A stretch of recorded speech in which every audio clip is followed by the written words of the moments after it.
गई, देखो कैसे बढ़ गई। पहला केस 1 हम कह दें, जब इस पर फोर्स लगाया बेटा, किसी इंस्टेंट पे हम बात करें, जब इस पर फोर्स वो लगा रहा है, इसकी वेलोसिटी v कह दें। मान लो ये डिस्प्लेस हुआ x, तो F external is equal to, इसकी बात करें, ब्लॉक का मास कितना है m।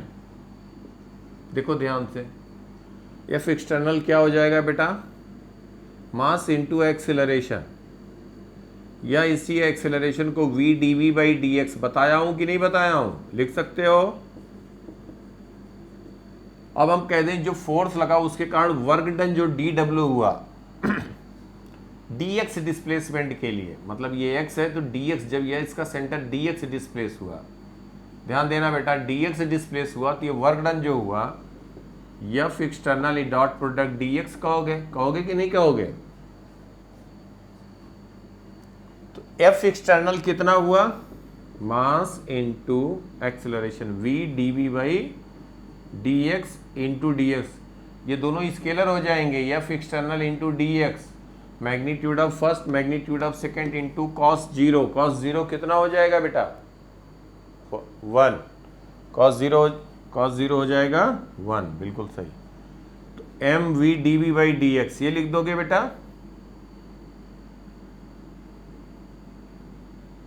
M V D V by D X, M V D V by D X into D X कहोगे, F external dot D X, F external into D X, तो D X cancel हो गया, ये work done हुआ D W M V D V, ये लिखोगे, इसको integrate कर दो, v इनिशियल से v फाइनल, v इनिशियल से तो वर्क डन 0 था, जब v फाइनल हो गया तो वर्क डन w हो गया, तो लेफ्ट हैंड साइड क्या आ गया w, lower limit 0, upper is w, that is equal to m v dv का इंटीग्रेशन क्या होगा हर्षित,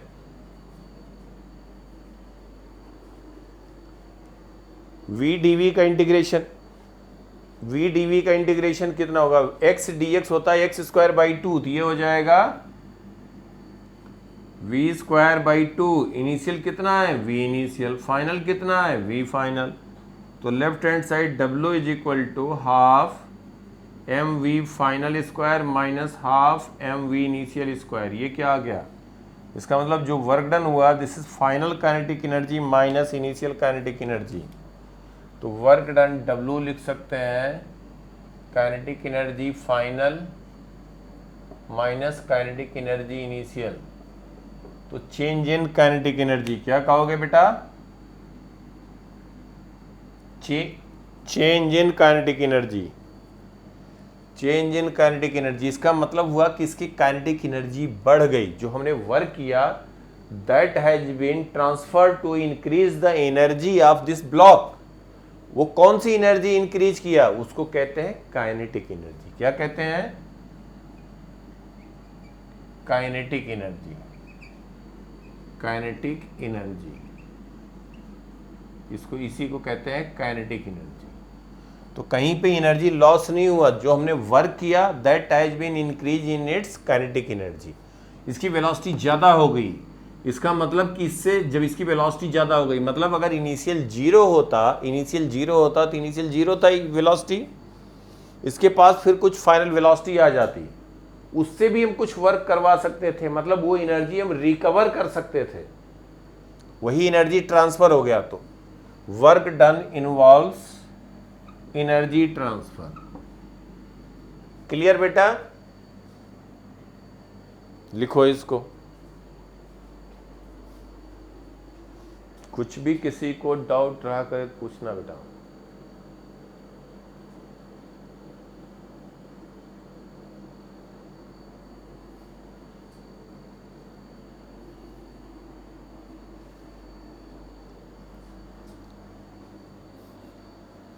work done involves energy transfer,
लिख लिया बेटा?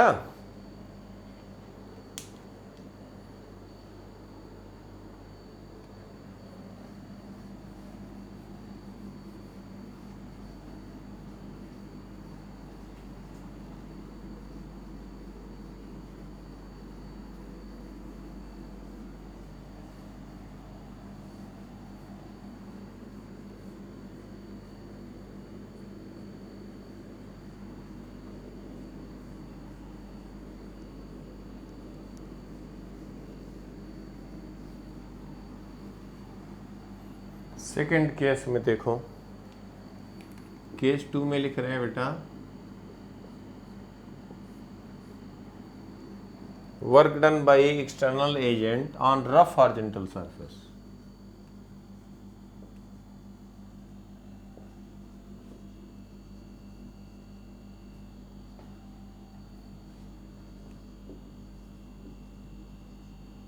On rough horizontal surface, work done on rough horizontal surface. ठीक है बेटा? तो अगर हम कहें यहां पे कोई एक ब्लॉक है जिसका मास m है और इस पे कोई एक्सटर्नल एजेंट एक फोर्स लगा रहा है, इस पे फोर्स लगा रहा है और ये रफ सरफेस पे, इस पे फोर्स लगा रहा है और रफ सरफेस पे ये मूव कर रहा है। अब क्या हो रहा है, लेकिन यहाँ पे दिया है कि speed is constant, keeping speed is constant, speed is constant. ये बताओ बेटा कि अगर स्पीड कांस्टेंट हो गया तो ये ब्लॉक यहाँ पे पहुंचा तो काइनेटिक एनर्जी, जो स्पीड यहाँ पे थी वही स्पीड यहाँ पे है। बोलो, जो स्पीड यहां पे है वही स्पीड यहां पे है, तो इसका जो वर्क डन रहा वो काइनेटिक एनर्जी तो नहीं इंक्रीज कर रहा है भाई, वर्क तो कर रहा ना, यहां से लेके ब्लॉक जा रहा है, इसका डिस्प्लेसमेंट हुआ एस। तो क्या होगा, तो इसका वर्क जो हुआ वो कहां चला गया,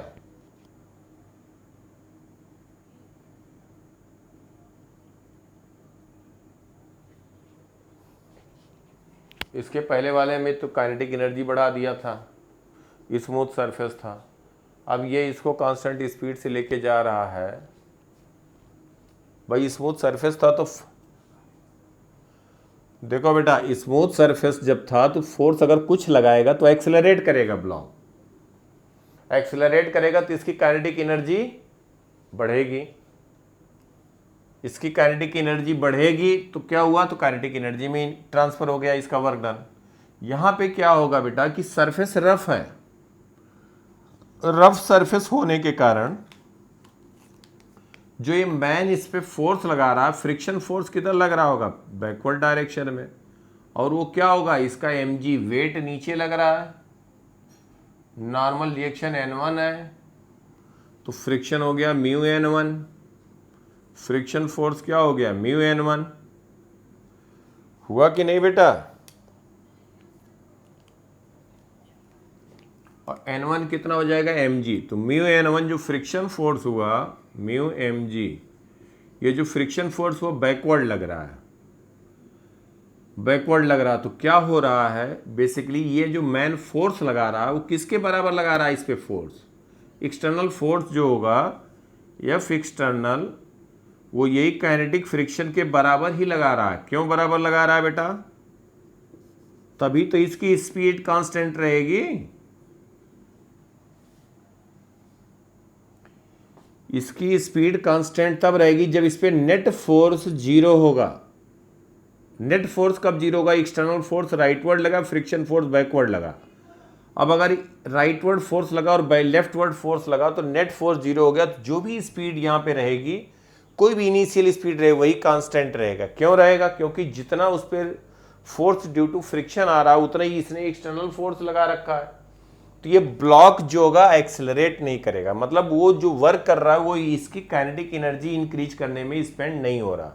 फिर कहाँ हो रहा है, देखो ध्यान से, फ्रिक्शन फोर्स के अगेंस्ट वर्क कर रहा, फ्रिक्शन फोर्स इधर लग रहा है और ये जो सरफेस है दोनों रब कर रहे हैं, दोनों में रबिंग हो रहा है।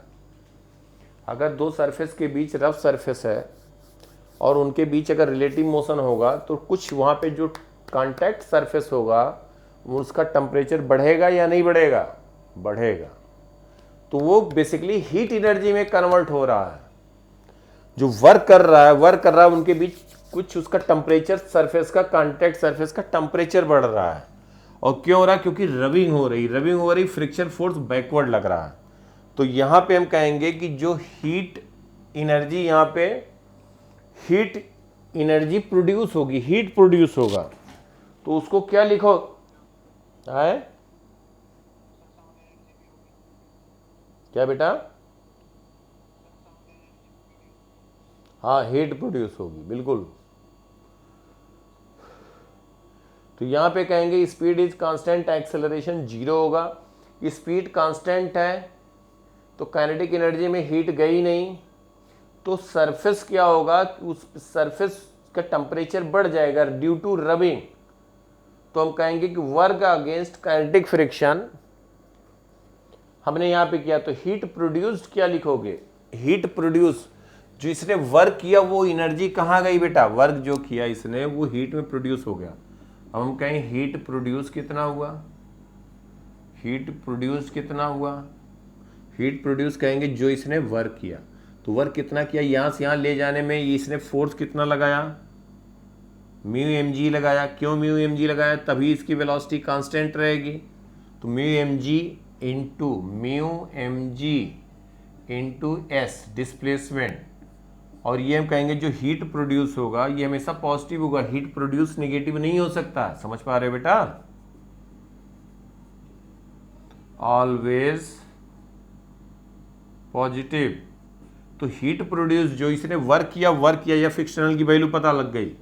तो वर्क डन बाई, ये जो वर्क हुआ वो बेसिकली किसके बराबर फोर्स इसने लगाया? म्यू एम जी के। यहाँ से यहाँ डिस्प्लेस किया, जो वर्क किया काइनेटिक एनर्जी में गया नहीं, तो टोटल हीट में प्रोड्यूस हो गया, हीट में डिसिपिएट हुआ, सरफेस का टेम्परेचर बढ़ गया, हीट प्रोड्यूस हुआ। क्या हुआ? हीट प्रोड्यूस किया इसने, यहां पे वर्क करके इसने हीट प्रोड्यूस किया। जो वर्क किया वो वर्क कहाँ गया? इसके सरफेस का टेम्परेचर बढ़ाने में। इसलिए ठंड के दिनों में जब ठंडी लगती है ज़्यादा तो ऐसे करते हैं हम लोग कि नहीं करते हैं? इसलिए करते हैं कि दोनों हाथ पे जो टेम्परेचर है वो कुछ बढ़ जाए, इंक्रीज कर जाए तो ठंड कम लगेगी। ऐसे करते हैं कि नहीं करते हैं ठंडों में, ठंडक के दिनों में? इसीलिए करते हैं कि वो उनके कारण हम वर्क कर रहे होते हैं, वर्क वो लेकिन हीट में ट्रांसफर हो रहा है। नोट करो बेटा इसको।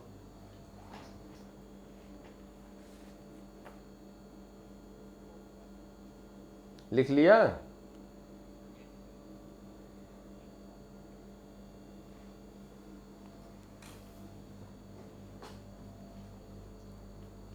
थर्ड केस लिखो।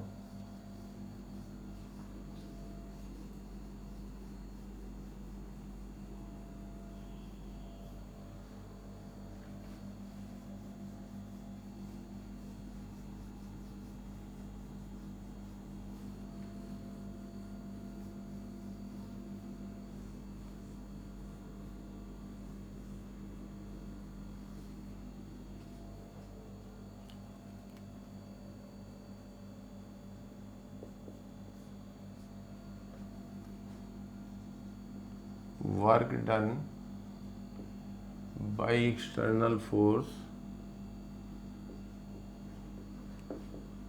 to move block upward with constant speed।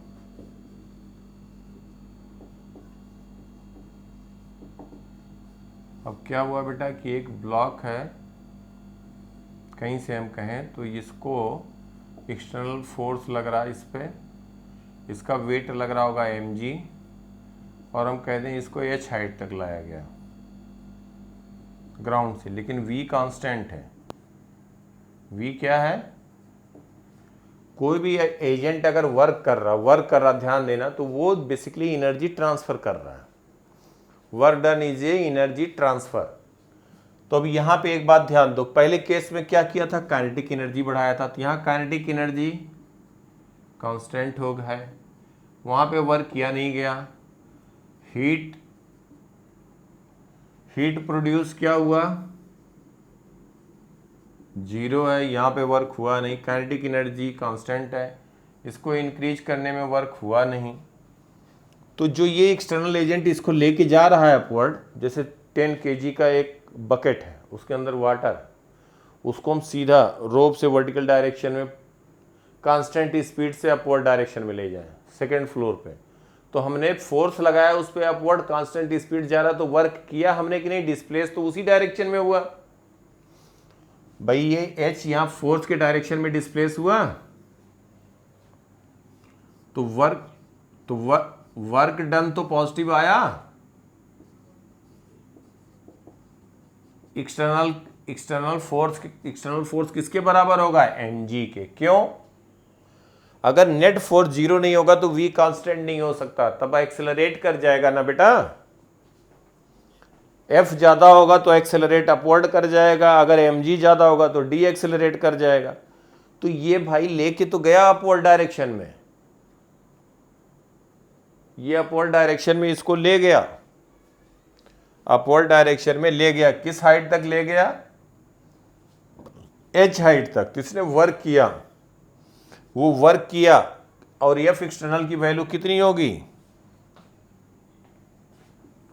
F mg होगी। बिल्कुल सही बात है, क्योंकि स्पीड कांस्टेंट है, एक्सेलरेशन 0 है, एक्सेलरेशन 0 है। तो हम कहेंगे कि भाई work done by F external हो जाएगा mg इंटू h। ये बेटा समझ पा रहे हो, इसने h हाइट तक ले जाने में एक्सटर्नल एजेंट ने वर्क किया। अब बेटा एक बात ध्यान दो, जो वर्क इसने किया वो एनर्जी में स्टोर्ड हो गई। किस एनर्जी में स्टोर्ड हुई, ध्यान देना, यहाँ पे अगर इस हाइट से छोड़ दें तो जो हमारे इसके पास एनर्जी आ गई, जो हमने वर्क किया वो एनर्जी ट्रांसफर हो गई। किस फॉर्म में ट्रांसफर हो गई, जब चाहे तो वहाँ से अगर हम रिलीज करेंगे तो बहुत तेजी से धड़ाम से काइनेटिक एनर्जी के फॉर्म में कन्वर्ट हो जाएगा। होगा कि नहीं होगा। तो यहाँ पे जो एनर्जी यहाँ पे स्टोर हुई, इसको कहते हैं पोटेंशियल एनर्जी। क्या हुआ, लेकिन ये ग्रेविटी के अगेंस्ट है, तो इसलिए ग्रेविटेशनल पोटेंशियल एनर्जी। क्या कहते हैं, ग्रेविटेशनल पोटेंशियल एनर्जी, क्योंकि अगेंस्ट ग्रेविटी किया गया, तो इसको पोटेंशियल एनर्जी कहते हैं, ग्रेविटेशनल पोटेंशियल एनर्जी या पोटेंशियल एनर्जी कह देते हैं। mgh, h हाइट तक ले जाने में, और ये एनर्जी रिकवर की जा सकती है। जो हमने वर्क किया वो वहां से रिकवर किया जा सकता है।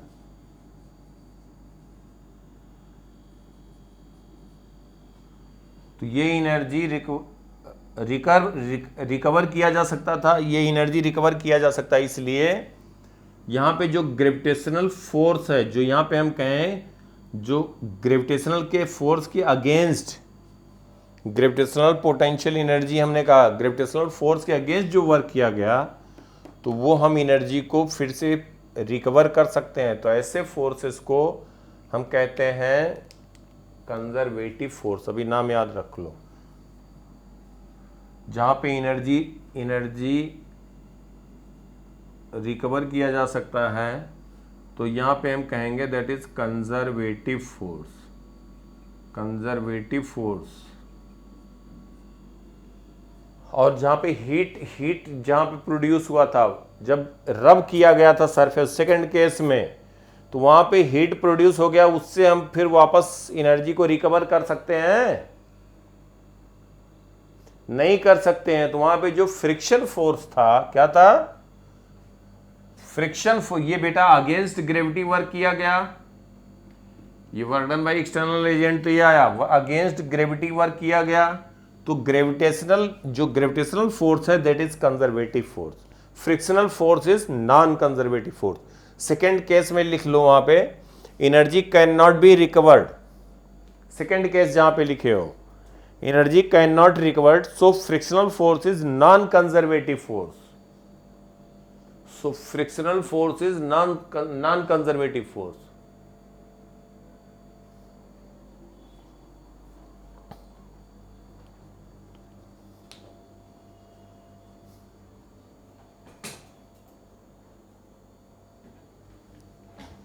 तो फ्रिक्शनल फोर्स नॉन कंजर्वेटिव, यहां पे क्या हो गया, ये कंजर्वेटिव हो गया. ग्रेविटेशनल फोर्स क्या हो गया, conservative.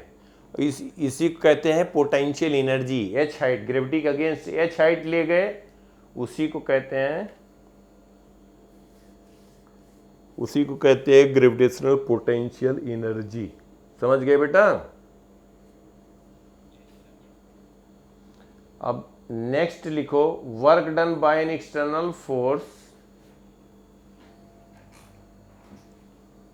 On a block connected to spring. मिटाऊं इसको,